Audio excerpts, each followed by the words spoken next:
안녕하세요. 스카시입니다. 오늘은 차부장권 면접 시 연봉 협상에 대해서 말씀드릴게요.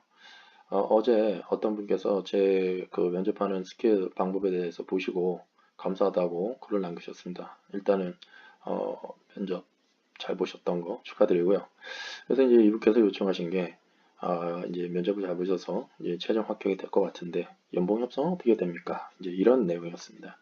그래서 지금 급하실 것 같아 제가 급하게 영상을 만듭니다. 그래서 이거 보시고 좋은 결과 있으셨으면 좋겠습니다. 일단은 요청글은 차부장급으로 이직 추진하면서 많은 도움을 받았습니다. 최종 면접 합격, 직급 연봉 협상법에 대해서 조언을 부탁드리겠습니다. 이제 조만간 이제 스카우터 분한테 연락이 오실 거니까 제가 빨리 알려드리겠게요. 일단은 면접 연봉을 이제 협상하시기 전에 가장 먼저 고민하셔야 될 부분이 뭐냐면 내가 왜 이 회사를 떠날까? 내가 왜 이 회사에 들어가고 싶은가? 본인의 마음을 먼저 결정하셔야 될 것 같아요. 예를 들어 이직을 한다고 한다면 일단은 크게는 3개, 뭐 작게는 2개 정도 나눌 수 있을 것 같아요. 기본적으로 나는 회사에서 잘 지내는데 나는 회사에서 아주 성공적으로 잘 지냅니다. 근데 상대방 회사에서 저를 원합니다. 많은 연봉을 줄 테니까 와라. 이런 케이스가 하나 있을 것이고요. 두 번째는 저는 회사에 너무 힘들게 다니고 있어요. 이유는 회사에 일하는 건 별로 어렵지 않은데 상사가 저를 괴롭힙니다. 바로 윗급 상사가. 너무 짜증나요. 이러다가는 진짜 결제판을 머리 한번 날리고 중간에 퇴직할 것 같아요. 이런 케이스가 있을 것이고요. 마지막 한 가지를 더 넣는다면 뭐가 있을까요? 있을 거라면 어, 왠지 상사도 괴롭히지 않고 여기서 잘 지내고 있는데 연봉이 작아요. 연봉이. 연봉이 적어서 왠지 이직하고 싶어요. 근데 날 찾는 사람이 없어. 그래서 헤드헌터 또는 스카우터의 도움을 받고 이직을 하고 있습니다. 이런 3가지를 들 수가 있습니다. 그 느낌을 본인이 먼저 결정하셔야 됩니다. 다시 이제 넘어갑니다. 이런 3가지 이유로 이직을 결정하시고 이제 면접을 잘 보셔서 연봉 협상을 이제 할 수 있는 자격이 부여되셨어요. 그렇다면 회사에서 채용자가 사람을 뽑을 때는 어떤 느낌에서 뽑느냐면 동일선상에 있어서 본인과 스펙이 동일한 사람을 최소한 3명에서 4명 정도 풀을 만들어 놓습니다.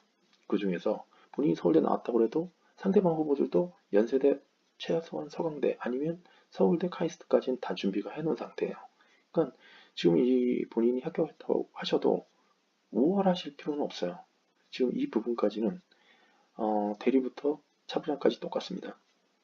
그렇다고 한다면은 어, 본인이 어, 이직을 하는 데 있어서 이제 합격했다고 그런다면 왠지 이제부터 뭔가 판을 뒤엎어도 될 것 같은 그런 느낌이 좀 있을 겁니다.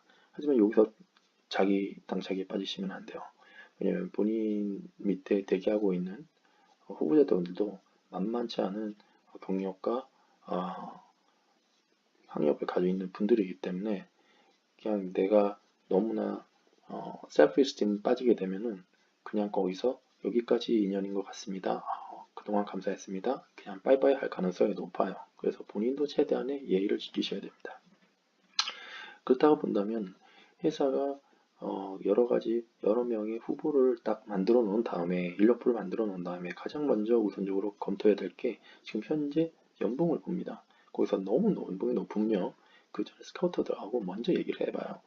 이분이 연봉이 이렇게 높은데 우리 이 정도밖에 줄 수 없는데 이분 데려올 수 있느냐? 근데 스카우터가 자신감이 없잖아요. 왜냐면 후보와 만나서 얘기를 많이 했을 거 아니에요. 그럼 이 사람이 저는 어느 정도 주지 않으시면 안 갑니다라고 얘기를 했을 거예요. 그러면 이분은 빼요.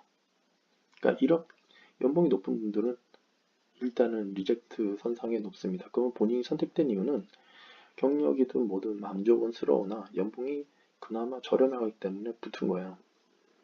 그러면은 본인의 연봉을 어느 정도 받고 있는지를 채용사가 알고 있습니다. 스카우터를 통해서 어느 정도만 알고 있어요. 왜냐면 이분 붙일지 물지 결정 안 했기 때문에 디테일하게 알고 싶지도 않아요. 근데 이제 거의 이 사람이 마음에 들면 스카우터를 통해서 물어봅니다. 계속 이분 얼마 받았는지. 그러니까 사전에 그거에 대한 교통 정리는 됐어요. 그러면 이분이 예를 들어 차부장급인데 우리 회사에서는 한 8천까지 줄 수 있는데 이분이 한 7,500을 받았단 말이에요. 근데 우리가 줄 수 있는 갭이 500밖에 없는데 이분이 너무 괜찮다. 그러면 1,000만 원 더 줄 수 있고요. 너무너무 괜찮다. 그러면 1,500만 원까지 더 줄 수 있습니다. 그럼 9,500까지 받을 수 있다라는 거죠. 근데 이분 너무 레벨이 그냥 쏘쏘인데 그냥 우리가 급해. 그러면 1,500까지 안 올려주고 한 1,000만 원 선 그 이상 요구하면 롤레이스 해주는 거 그냥 괜찮습니다. 가세요. 이렇게 될 거예요. 그래서 연봉을 대부분 합격자가 되시면 협상이라는 말을 많이 쓰시는데 죄송하지만 그 후보자들하고는 협상을 하지 않아요. 맨 처음에 채용을 할 때 예산 범위 내를 결정해 놓고 진행을 합니다.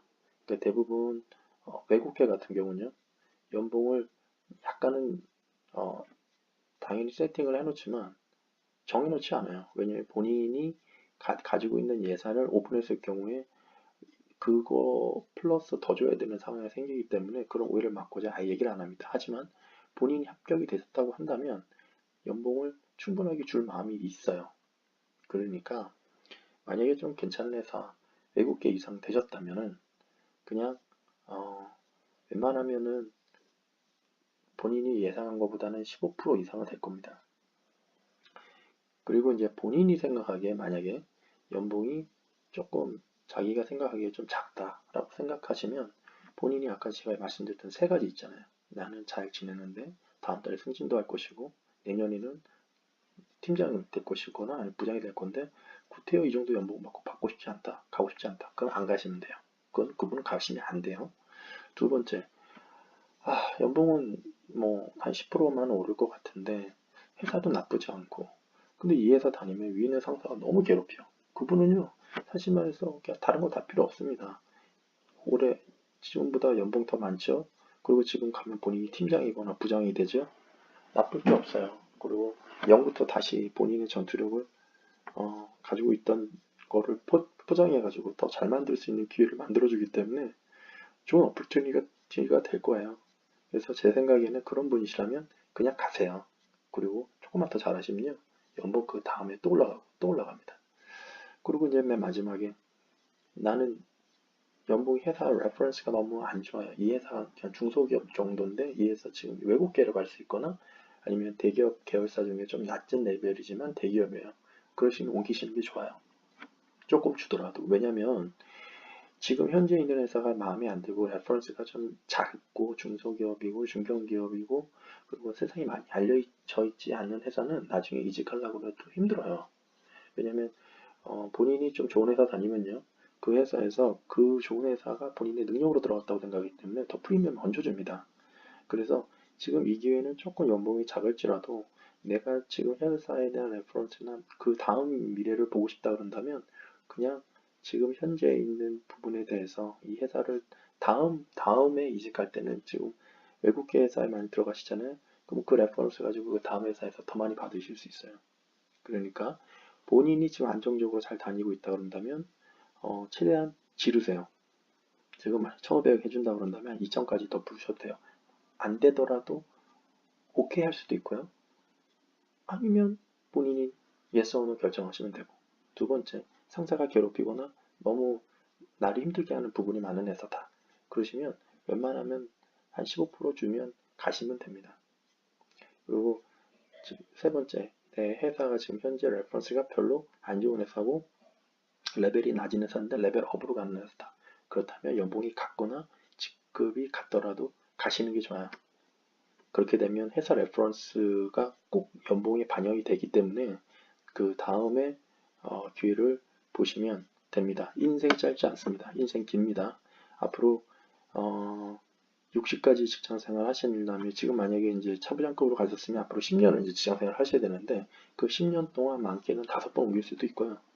적게는 한 번 또 내지는 2번 정도 옮길 수가 있기 때문에 지금 현재 본인한테 지금 뭐 차장인데 부장으로 가신다 아니면 차장인데 팀장으로 가신다 그런다면 좋은 어퍼튜니티가 되거든요.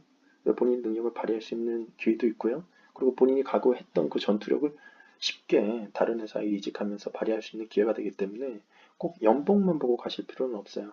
그래서 제가 말씀드렸다시피 지금 잘 계시면 진로도 되고 지금 현재 내가 회사에 있는 부분들이 조금 업사클이 많다. 장애 부분이 많다. 그러면 한 10%에서 15% 선에서 가면 된다.